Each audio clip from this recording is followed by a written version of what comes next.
Hello students, today we are going to record our lecture in continuous of the previous class। और previous lecture में हमने क्या study किया था? Cyclic group हमने स्टार्ट किया था। साइक्लिक ग्रुप क्या होता है और इसके ऊपर कुछ एग्जाम्पल्स हमने स्टडी किए थे। आज हम जो स्टडी करने वाले हैं in the continuation properties of the cyclic group, ये हमने लास्ट लेक्चर में ये रिजल्ट हमने स्टडी किया था। आज जो रिजल्ट हम पढ़ने वाले हैं वो है if A is a generator of A cyclic group G then A inverse is also generator of G. तो बहुत आसान सा रिजल्ट है, बहुत सिंपल सा रिजल्ट है। If A is the generator of A cyclic group G then A inverse is also generator of G. तो पहले आप क्या मानेंगे? एक जनरेटर मान लेंगे। Okay, let A is the generator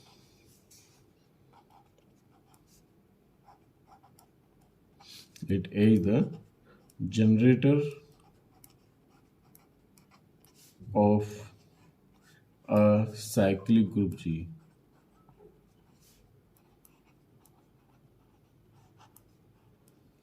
Then A can be written as the sum integral power of A equals to identity, where R is a integer. Okay, that is every element of A, that is every element of A of the group G can be written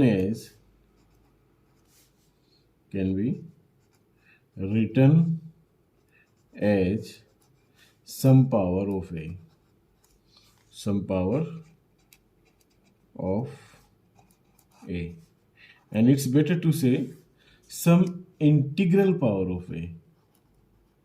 Okay, some integral power of A। अगर कोई group cyclic है तो उसमें एक element ऐसा होता है जिसको हम जनरेटर कहते हैं। बाकी सारे एलिमेंट उस ग्रुप के उस एलिमेंट की कुछ पावर होते हैं। यही हमने पिछली कुछ क्लास में डिस्कस किया है। लास्ट क्लास में हमने जनरेटर के बारे में डिस्कस किया है। तो if A is a generator then what does it mean? A to the power r equals to identity. एक इंटीजर ऐसा होगा जिसकी पावर ए की पावर करने पर आपको आइडेंटिटी दे देगा। और it can be written as a to the power minus 1 to the power minus r equals to identity। इसका मतलब क्या होगा भाई? इसका मतलब ये होगा कि जैसे कि a to the power r को आप सम पावर ऑफ a लिख सकते हैं, है ना? तो इसी तरह a to the power minus r को भी आप a to the power minus 1 की सम इंटीग्रल पावर लिख सकते हैं। Because if r is an integer, if r is an integer, then minus r is also an integer. Minus r is also an integer. What does it mean? अगर a generator है तो आप a generator है तो इसका मतलब क्या है कि जो ग्रुप के सारे एलिमेंट्स हैं वो ए की सम पावर की फॉर्म में लिखे जा सकते हैं, है ना? तो similarly A to the power equals to if A to the power equals to identity, है ना, यानी कि order of A equals to R है ना? Then A to the power R को क्या लिख सकते हैं आप? A to the power minus 1 to the power minus R. ये भी बराबर आइडेंटिटी होगा, है ना? यानी कि A to the power minus 1 का ऑर्डर भी एक इंटीजर्स होगा, ठीक, माइनस आर। तो माइनस 1 भी इसका जनरेटर बन जाएगा, है ना? तो अगर ए एक जनरेटर है किसी भी साइक्लिक ग्रुप का तो माइनस ए भी एक जनरेटर होगा of that cyclic group. Minus a with respect to with respect to addition operation. Find the generator of the cyclic group. ये आपके पास एक साइक्लिक ग्रुप लिखा हुआ है, इसका जनरेटर फाइंड करना है.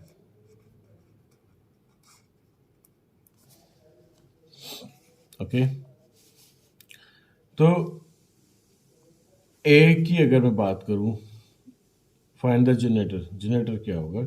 अगर ए की पावर 1 की बात करूं तो जाहिर सी बात है ए मिलेगा, और ए की पावर 2 पे आपको ए स्क्वायर मिलेगा, और ए की पावर 3 पे आपको ए की पावर 3 मिलेगा, बट ए की पावर 4 पे आपको आइडेंटिटी मिलेगा. यानी कि वो लीस्ट पावर, वो लीस्ट पॉजिटिव इंटीजर 4 है, जिस पे ए की पावर 4 करने पर आपको आइडेंटिटी मिल रहा है. यानी कि ऑर्डर ऑफ ए क्या है? 4 है. और जाहिर सी बात है, अगर आप ऑर्डर ऑफ ग्रुप की बात करें तो ऑर्डर ऑफ ग्रुप भी आपके पास 4 है. तो ए क्या हो गया आपके पास? यहाँ पे जनरेटर हो गया है. ए क्या हो गया? जनरेटर हो गया. क्या हम ए स्क्वायर को चेक कर सकते हैं? Is the A square generator?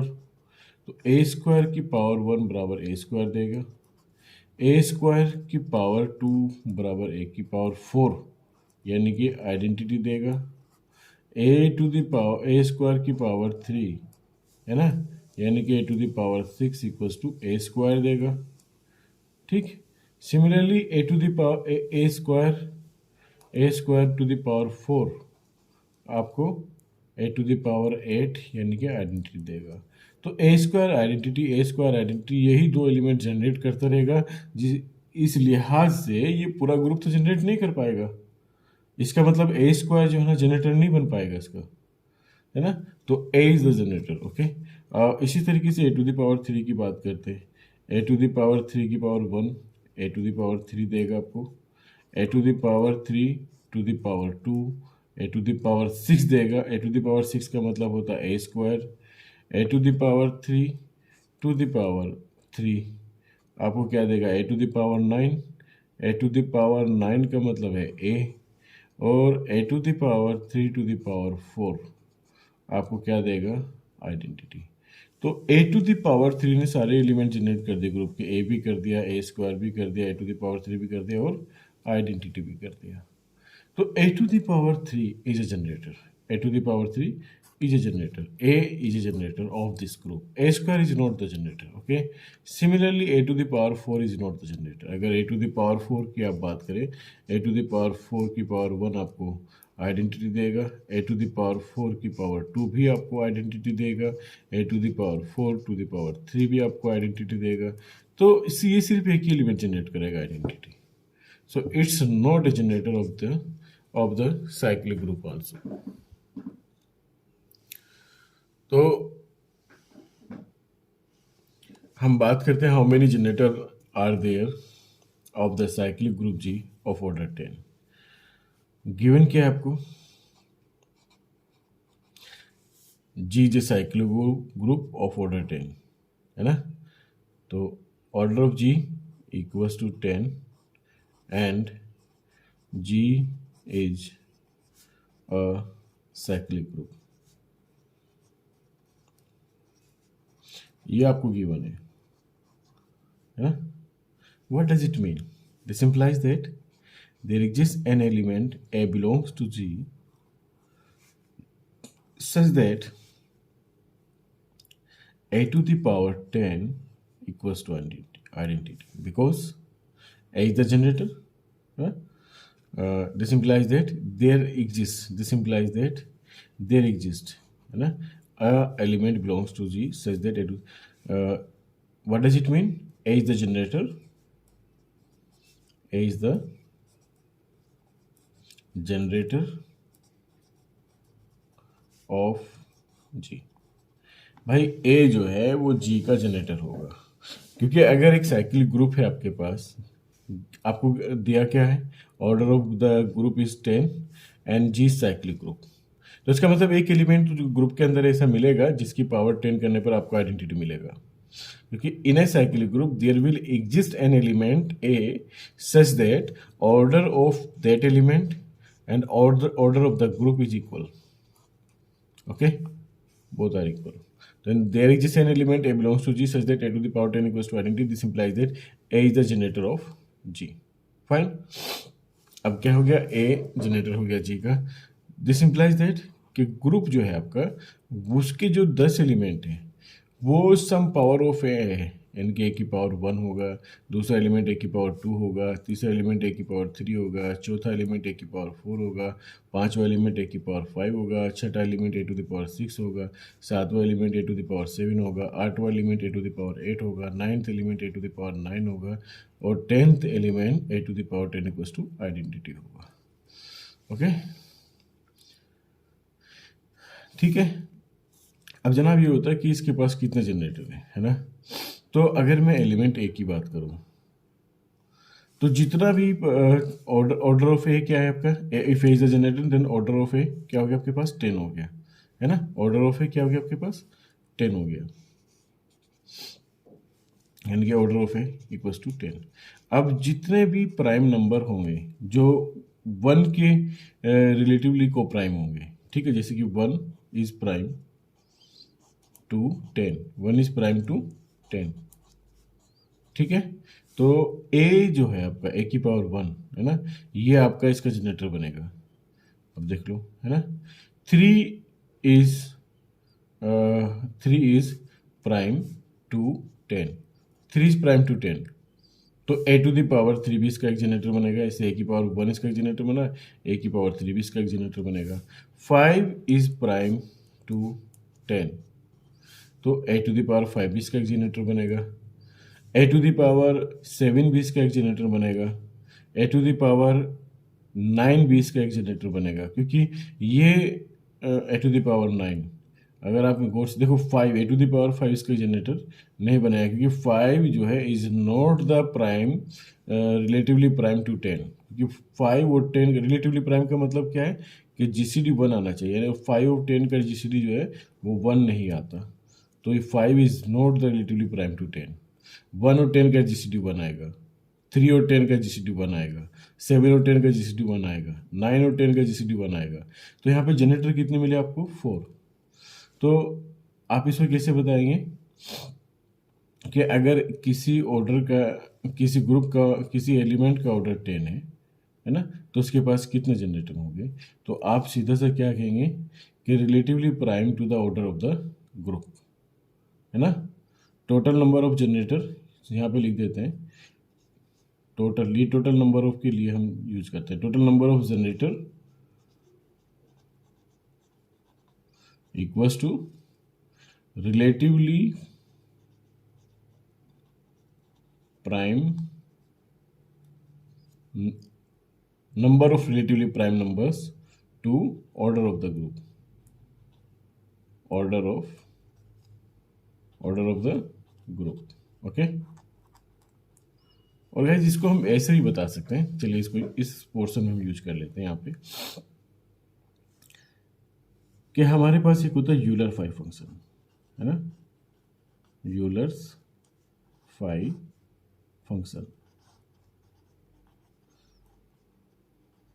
यानी कि 5 ऑफ n, है ना, 5 of n।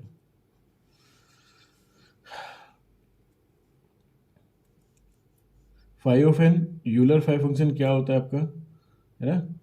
How we will define the Euler 5 function, any number can be written as into the product of some powers of prime factor, its prime factor, है ना। ये prime factorisation theorem कहलाती है आपकी। जैसे आपको 10 को लिखना है, 10 को क्या लिखेंगे, 2 × 5, है ना। इसके प्राइम फैक्टर की सम पावर्स की फॉर्म में लिखते हैं। जैसे आपको 20 को लिखना है, 20 को आप क्या लिखेंगे, 2 to the power 2 × 5, okay, 5 to the power 1। ऐसे आप 100 को लिखेंगे तो 2 to the power क्या, 2 to the power 2 × 5 to the power 2। तो ये जो भी नंबर्स हैं आपके पास, इंटीजर्स हैं, पॉजिटिव नंबर्स हैं, है ना, this can be written as in the product of some powers of some integral powers of its prime factor. तो इसे प्राइम फैक्टराइजेशन थ्योरम भी कहते हैं, है ना। छोटी क्लास में आपने पढ़ी होगी, 10th क्लास में, प्राइम फैक्टराइजेशन थ्योरम, ठीक है। तो किसी भी नेचुरल नंबर को आप इसकी पावर की फॉर्म में लिख सकते हैं, है ना, यानी कि any natural number can be written as its in the sum power of its prime factor. If p1 and p2 and p3 अब टू मतलब कि इसके n प्राइम फैक्टर्स हैं, n नंबर्स हैं और उनकी some power r1 r2 r3 ऐसे rn है ना, ये सम पावर्स हैं।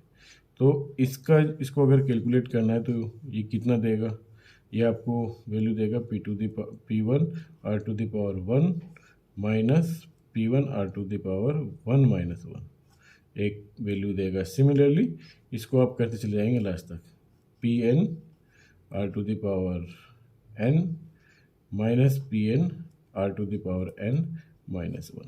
ओके, तो जैसे कि आपको अगर 5 10 की वैल्यू निकालनी है यहाँ पे, if you talk about the 5 10, तो 5 10 का क्या मतलब हो जाएगा कि आप लिख सकते हैं 5 2 इंटू 5। ओके, तो इसकी पावर 1 उसकी पावर 1, यानी कि 5 2 की पावर, अच्छा इसकी वैल्यू अगर निकालनी है तो 2 की पावर 1 माइनस 2 की पावर 1 माइनस 1, एक तो ये आएगी, और 5 की पावर 1 माइनस 5 की पावर 1 माइनस 1 दूसरा ये आ जाएगा, यानी कि ये आ जाएगा 2 की पावर 1 माइनस 1, ये हो गया आपके पास 1, 5 की पावर 1 माइनस 5 की पावर 0, यानी कि वो भी 1, ये आ जाएगा आपके पास 4, दैट इज वैल्यू आ गई 4। तो 5 10 की वैल्यू आ गई 4। तो ये यानी कि 10 के जो रिलेटिवली प्राइम नंबर्स हैं वो 4 होंगे। जैसे कि यहाँ पे आपने 10 के रिलेटिवली प्राइम नंबर्स निकाले, कितने आए, एक तो 1 आया 10 का रिलेटिवली प्राइम, एक 3 आया है ना, एक 7 आया और फिर 9 आया।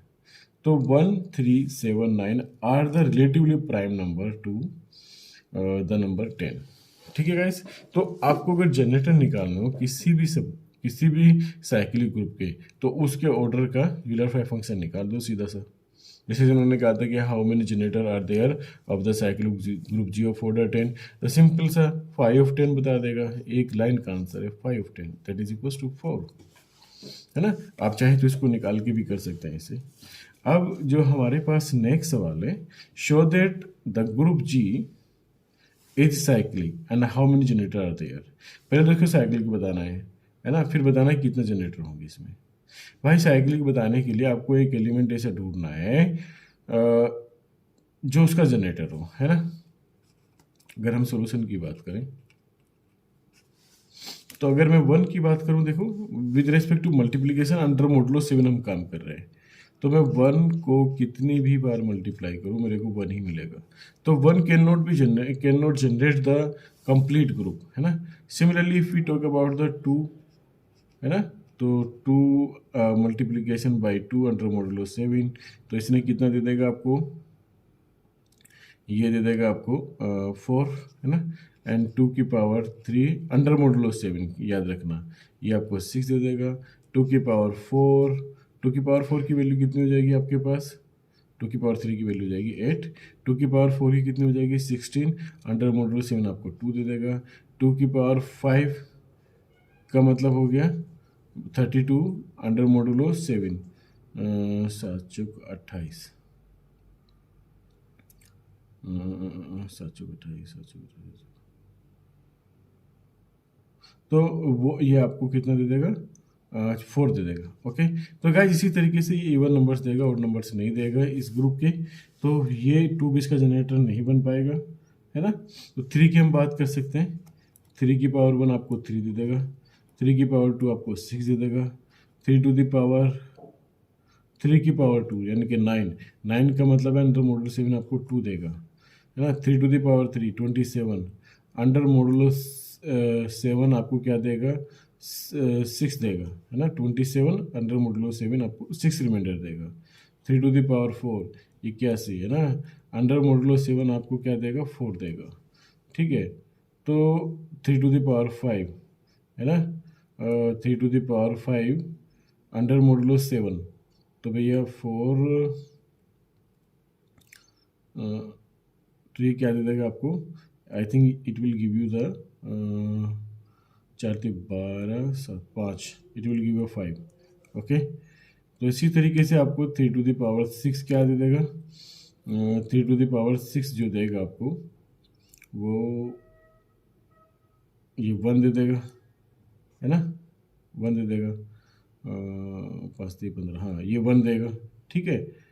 और 3 टू द पावर 7, नहीं 3 टू द पावर 7 पे आपको 1 देगा, 1 2 3 4 5 6, ये आपको देना चाहिए यहाँ पे। देखो इसने 1 दे दिया, 2 दे दिया, 1 दिया, 2 दिया, 3 दिया, 4 दिया, 5 दिया, 6 दिया, है ना।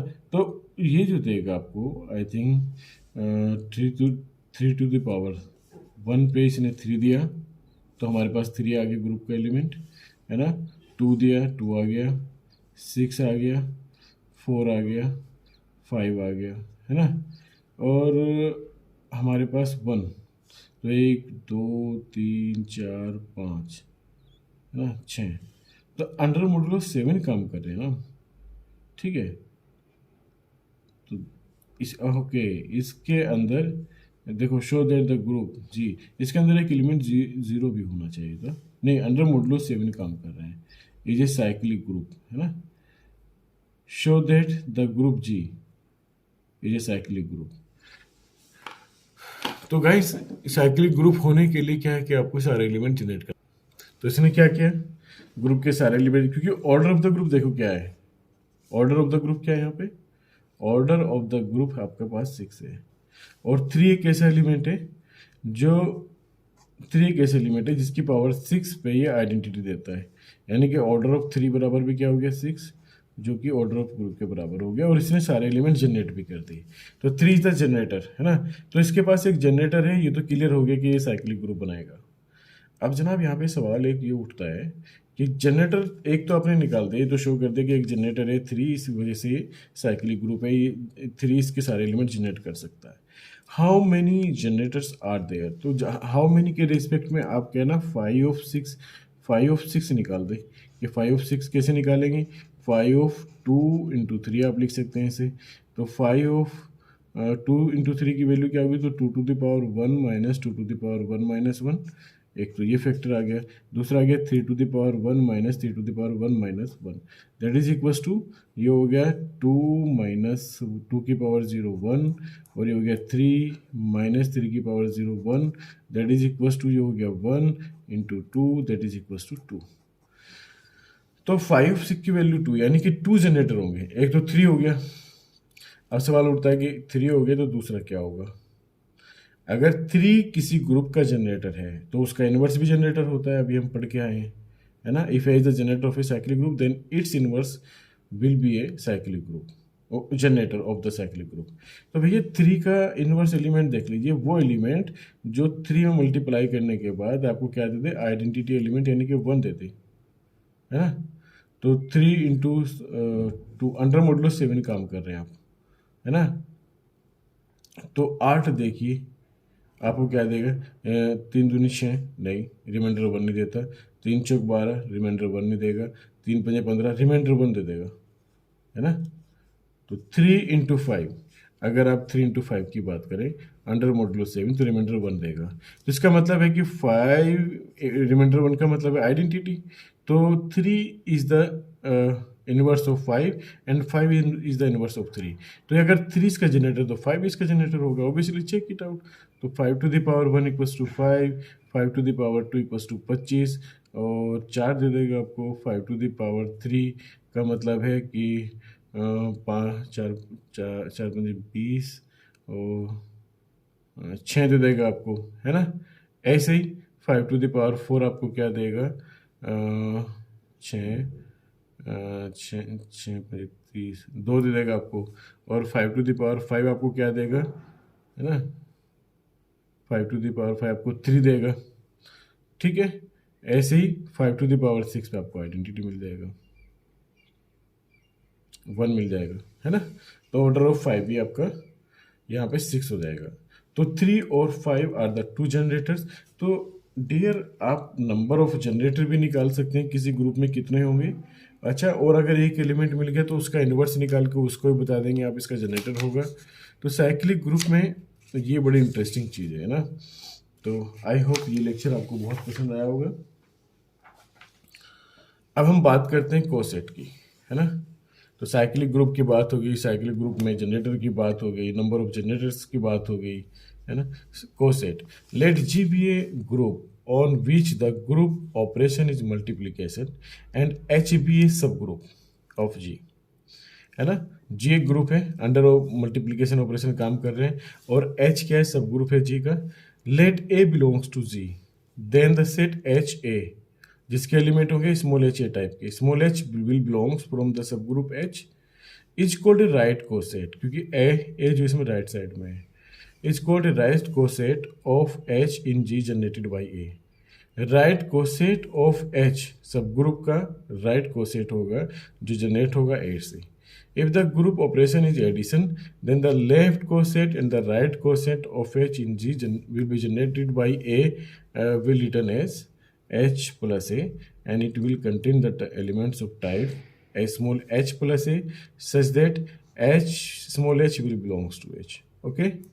And the elements of this will be of the type a plus h such that h will belongs to h.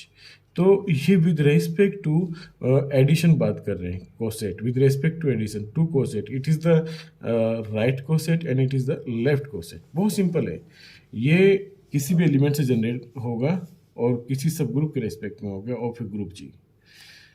Remark में क्या है, if E be the identity of G then H E equals to H E H, है ना। जैसी बात है H E और H ये लिखा जा सकता है, कोई भी सब ग्रुप इस फॉर्म में लिखा जा सकता है, यानी कि हम सारे सब ग्रुप जो होते हैं वो राइट और लेफ्ट कोसेट होते हैं, है ना। If E belongs to H then A E will belongs to H A, है ना। एच ए में बिलोंग करेगा भाई, ई अगर एच में है तो ए ई जो बिलोंग करेगा आपका वो एच ए में बिलोंग करेगा। This implies that A will belongs to H A ना, ई बिलोंग्स टू एच। तो कोई भी जो सब ग्रुप होता है वो उसका left to right coset coincide करता है ना। तो ये छोटी छोटी सी प्रॉपर्टीज है इसमें। If G is an additive group of all integers and H is additive group of all even integers of G, then find all the coset of H in G. सारे के सारे कोसेट निकालने हैं इसके, क्या हम कितने कोसेट यहाँ पे बना सकते हैं। तो गाइस ये सॉल्यूशन की बात करें, है ना, क्योंकि एग्जाम्पल है तो सॉल्यूशन की बात करेंगे। जी एक एडिटिव ग्रुप है of all integer. What does it mean कि जी आपके पास सारे इंटीजर्स का एक ग्रुप है, ये गिवन है आपको, है ना। G equals to 0 plus -1 plus -2 plus -3 plus -4 plus -5, इसी तरीके से ये ग्रुप है of all integers. And capital H is additive sub group of all even integers, and capital H बराबर क्या हो जाएगा, ये सारे इवन इंटीजर्स का ग्रुप है, यानी कि 0 प्लस -2 प्लस -4 प्लस -6, है ना, प्लस -7, इस तरीके से ये सब ग्रुप हो जाएगा इसका। तो आपको सारे पॉसिबल कोसेट निकालने हैं ऑफ एच इन जी में। तो let 0 1 2 3 all these numbers belongs to the group, है ना। तो h प्लस ए की बात करते हैं, h प्लस 0 की बात करते हैं। तो जब h प्लस 0 की बात करेंगे तो पूरा h वापस चला आएगा, सभी एलिमेंट में 0 प्लस करेंगे तो सेम चलाएंगे एलिमेंट्स। h प्लस 1 की बात करते हैं, h प्लस 1 में क्या आएगा, h प्लस 1 करेंगे आप तो 0 रहेगा। अच्छा इसमें प्लस 1 करेंगे, देखिए अगर इसमें प्लस 1 करेंगे आप तो 3 भी मिलेगा आपको, और -2 में प्लस 1 करेंगे आप, -2 में प्लस 1 करेंगे -1 भी मिलेगा, और 0 में प्लस 1 करेंगे आपको +1 भी मिलेगा, तो यानी कि प्लस -1 मिल गया आपको, ठीक है। अब अगर 2 में आप प्लस 1 करेंगे 3 मिलेगा, और -4 में आप प्लस 1 करेंगे तो -3 मिलेगा, यानी कि प्लस -3 एलिमेंट भी मिलेगा आपको। अब 4 में अब आपको क्या करना है कि 2 में अगर आप प्लस 1 करेंगे तो 3 मिल गया, चलिए 3 की कहानी हो गई। अब बात करते हैं आप प्लस -4 हमें एलिमेंट मिलेगा या नहीं मिलेगा, तो 4 में आप 1 प्लस करते हैं आपको 5 मिलेगा, है ना। आपको चाहिए 4, ठीक है। तो प्लस माइनस क्या क्या हमें प्लस माइनस टू मिल रहा है यहाँ पे, प्लस माइनस वन तो मिल गया है ना। तो वन में तो प्लस माइनस टू नहीं मिलेगा ना, थ्री मिल जाएगा। अच्छा प्लस माइनस इसमें क्या मिल जाएगा, अगर फोर में आप वन प्लस करेंगे तो फाइव, ओके फाइव है ना, प्लस का फाइव, और माइनस सिक्स में तो प्लस माइनस आपको फाइव भी मिल जाएगा है ना। तो इसी तरीके से आपको प्लस माइनस सेवन मिलेगा। तो ये एक आपको मिलेगा है ना, ये कोसेट मिलेगा आपको। तो ऐसे ही एच प्लस टू की अगर आप बात करें तो एच प्लस टू में क्या मिलेगा आपको, फिर से जीरो तो मिल जाएगा, क्योंकि माइनस टू में जब प्लस टू करेंगे जीरो मिलेगा आपको, तो जीरो है ना, जीरो में प्लस टू करेंगे तो प्लस का टू है ना, और माइनस फोर में जब आप टू प्लस करेंगे तो माइनस का टू। तो भैया ये फिर से ये आपको मिल जाएगा, ठीक है, plus minus two plus minus four plus minus six, तो फिर से ये आपको मिल जाएगा है ना। तो इस डायरेक्शन में आप चलते चलते एच और एच प्लस वन है ना, ये दो डिस्टिंक्ट, ऐसे जब आप एच प्लस थ्री की बात करेंगे तो एच प्लस थ्री में भी वही एलिमेंट मिलेंगे जो जीरो में इसमें मिलते हैं, zero plus minus one plus minus three plus minus five plus minus seven है ना, ये आपको मिलेंगे। तो यहाँ पे फिर h प्लस फोर की बात करेंगे तो h प्लस फोर में वही एलिमेंट मिलेंगे जो आपको h प्लस टू में मिलेंगे। इसी तरह से h प्लस सिक्स में वही एलिमेंट मिलेंगे आपको जो इसमें मिलेंगे। इसी तरीके से h प्लस फाइव में वो आपको एलिमेंट मिलेंगे जो यहाँ पर मिलेंगे। आप करके देखते रहिए इसे। तो there are only two distinct subsets, this implies that there are only two distinct two distinct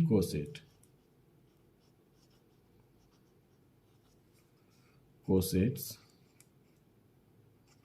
of h of g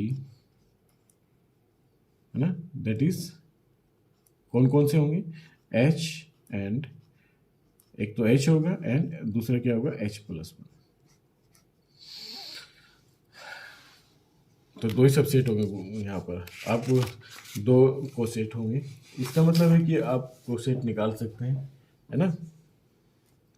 अब जैसे कि ये रिजल्ट है आपके पास, prove that if G is an abelian group with identity E then the element of G satisfying the equation of this form a sub group of G। और ये result हम कर चुके हैं, तो there is no need to discuss this result है ना। अब अगर हम बात करें और रिजल्ट्स की, ये भी रिजल्ट हम डिस्कस कर चुके हैं है ना। आई थिंक ये वाला रिजल्ट हमारा रहता है ना, कि if G is a group then center of G is defined by the set Z of G, जिसमें एलिमेंट होंगे X टाइप के, जो ग्रुप के एलिमेंट होंगे, ग्रुप के वो एलिमेंट होंगे जो ग्रुप के दूसरे एलिमेंट के साथ में कम्यूट करेंगे, तो वो सेंटर ऑफ G कहलाता है। आपका समझने का फर्क है बस, कि if G is a group then center of G is defined by, how will define the center of G। तो सेंटर ऑफ G में वो एलिमेंट होंगे X टाइप के, ग्रुप के वो एलिमेंट होंगे जो दूसरे एलिमेंट के साथ में कम्यूट करेंगे। जरूर नहीं होता ना कि ग्रुप के सारे एलिमेंट कम्यूट करेंगे, लेकिन हमने ग्रुप के X टाइप के वो एलिमेंट निकाले जो दूसरे एलिमेंट के दूसरे सभी एलिमेंट के साथ में क्या कर रहे हैं, कम्यूट कर रहे हैं, for all Z belongs to G। तो लेट दो एलिमेंट माने अपने Z1 Z। अब आपको प्रूफ क्या करना है कि ये एक सब ग्रुप बनाता है, और सब ग्रुप प्रूफ करने के लिए आप सीधा सा आप क्या प्रूफ कर दें कि अगर कोई दो एलिमेंट आप लेके चल रहे हैं Z1 Z2 आप ग्रुप में लेके चल रहे हैं, तो Z1 Z2 इनवर्स अगर आपने ग्रुप में दिखा दिया, इसका मतलब ग्रुप क्या हो गया, आपका सब ग्रुप हो गया। तो ठीक है, Z1 Z2 आपने सेंटर ऑफ G में लेके चले है ना, then Z1 will commute all the element of X, या तो फिर आप ये करें कि इसको तो फॉर ऑल X कर लें और इसको Z कर लें, ये से भी आप सेंटर ऑफ G डिफाइन कर सकते हैं है ना। इसको उल्टा कर लें, कोई बात नहीं, there is a just replacement of the variable है ना। तो let Z1 belongs to Z1 Z2 belongs to center of G, then Z1 will commute with all the elements of the group G, यानी कि Z1X equals to XZ1, similarly Z2X equals to XZ2, now X Z one can be return as Z one X, और आप क्या करें इसके Z one Z two inverse और Z two, है ना, ये कर सकते हैं आप। In place of this we can write it here like this. Then Z one Z two inverse को आप बाय द एसोसिएटिविटी एक साथ ले सकते हैं, है ना, और जेड टू एक्स को आप एक साथ ले सकते हैं। जेड टू एक्स की जगह आप एक्स जेड टू लिख सकते हैं, बिल्कुल लिख सकते हैं, है ना। अब एक्स जेड वन, ठीक, X Z one Z two inverse को आप क्या लिख सकते हैं, Z one Z two inverse X Z two, इसको आपने रिप्लेस कर दिया एक्स जेड टू से। और पहले देखिए, आप इसको फिर से मैं बता रहा हूँ क्या क्या है, वो छोटा सा काम किया है कि एक्स जेड वन और जेड वन को आपने इसे रखा, Z two Z two inverse और जेड टू ऑपरेट कर दिया। By the associativity Z two inverse आपने बाहर निकाल दिया, जेड टू एक्स रह गया, तो आपने इसको इस फॉर्म में लिख दिया। अब इसमें फिर से राइट साइड में जेड टू इनवर्स ऑपरेट कर दिया, है ना, तो राइट साइड में जेड टू इनवर्स ऑपरेट कर दिया, तो उससे क्या मिला आपको कि Z one Z two inverse तो ऐसे ही रहा, एक्स जेड टू को आपने एक्स जेड टू को ऐसे रहने दिया और जेड टू इनवर्स आपने ऑपरेट कर दिया, तो Z one Z two inverse X Z one Z two inverse, ये लिख सकते हैं आप, X Z one Z two inverse. It can be written as this implies that Z one Z two inverse X, ठीक, Z one Z two inverse X, क्योंकि ये actually Z two है आपका, है ना, ये जेड टू है, X Z one Z two inverse X. तो X Z one Z two inverse equals to Z one Z two inverse X for all X belongs to G. This implies that कि Z one Z two inverse is the element of Z Z Z G का, है ना। तो इसका मतलब क्या होगा, centre of G is the sub group of G, ठीक। तो गाइज अगर ये समझ में नहीं आया तो मैं नेक्स्ट क्लास में इसको फिर से एक्सप्लेन कर दूंगा, बट बहुत आसान है ना। हमें ये दिखाना है कि Z one Z two inverse group में है, तो इसका मतलब ये सब ग्रुप बनाएगा, है ना। और हमें सेंटर ऑफ जी को सब ग्रुप बनाना था, तो हम सेंटर ऑफ जी में जेड वन जेड टू लेके चले, तो हमने शो कर दिया कि Z one Z two inverse वो सेंटर ऑफ जी में है ना। इसको सेंटर ऑफ जी का जो एलिमेंट्स का फॉर्मेट है उसी फॉर्मेट में ले आए आप। तो गाइज आई होप ये लेक्चर आपको पसंद आया होगा, है ना। In the next class we will continue the rest topics of the group theory, है ना। तो see you in the next class, thank you very much.